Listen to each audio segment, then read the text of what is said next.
हाय, नमस्कार।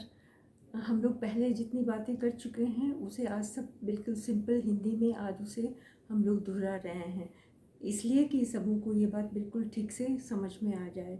हमने हमने बात वहाँ से शुरू की थी कि हम लोग क्या हैं और हम लोग कौन हैं। तो जहाँ तक ये बात थी कि हम लोग कौन हैं, हम लोगों ने इस बात को बिल्कुल बताया था कि हम लोग सभी सभी जितने हम लोग मनुष्य लोग हैं, सभी उस जितने भी प्राणी हैं, हम लोग सभी उस शाश्वत चेतना के अंश हैं। तो फिर हमने ये बताया था कि चेतना क्या है और शाश्वत चेतना क्या है। चेतना, जब हम सभी इस बात को महसूस करते हैं कि हम इस दुनिया में हैं और ये हमारा अस्तित्व है, ये चेतना है। और जब हम ये शाश्वत चेतना है जो कि कभी शुरू नहीं हुई और जो कि कभी ख़त्म नहीं होगी, जो कि हमेशा से है और हमेशा रहेगी, जिसकी जो कभी समाप्त नहीं होती, वो शाश्वत है। तो हम लोग सभी उस शाश्वत चेतना के अंश हैं।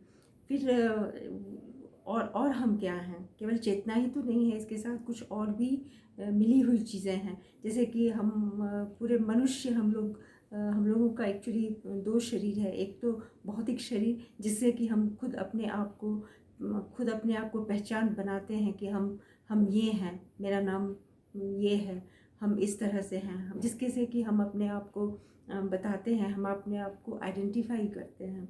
तो एक तो हमारा ये भौतिक शरीर है और दूसरा एक हमारा सूक्ष्म शरीर है। ये भौतिक शरीर भी केवल इतना सिंपल नहीं है, ये भी बहुत सी चीज़ों के बना हुआ है। ये भौतिक शरीर ये बना हुआ है हमारे 5 तत्वों से, जिसमें कि जल, आकाश, पृथ्वी, वायु, अग्नि, सब सारे इन 5 तत्वों से बना हुआ है। इन 5 तत्वों से बना हुआ ये शरीर इतना बहुत ही एक कॉम्प्लिकेटेड प्रोसीजर से बनता है। और इसके हम ये दर परत, ये प्याज के छिलके की तरह हमारे भौतिक शरीर में भी बहुत से कोशें हैं, लाइक अन्नमय कोशा, मनोमय कोशा, प्राण कोशा, विज्ञानमय कोशा एंड आनंदमय कोशा।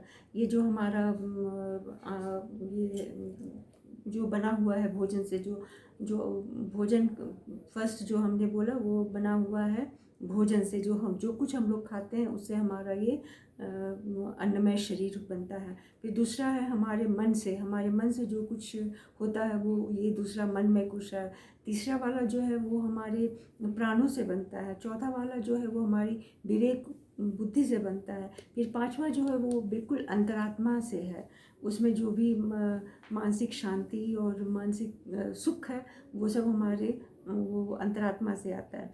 फिर ये बिल्कुल, अगर आप जितना जितना अंदर जाएंगे वैसे वैसे आप इसको महसूस करेंगे ना। इसमें जो हमारा जो शरीर है, जो कि ये पंच तत्वों से बनाया हुआ जो शरीर है, वो विनाश होता है, वो मटता है और वो खत्म होता है।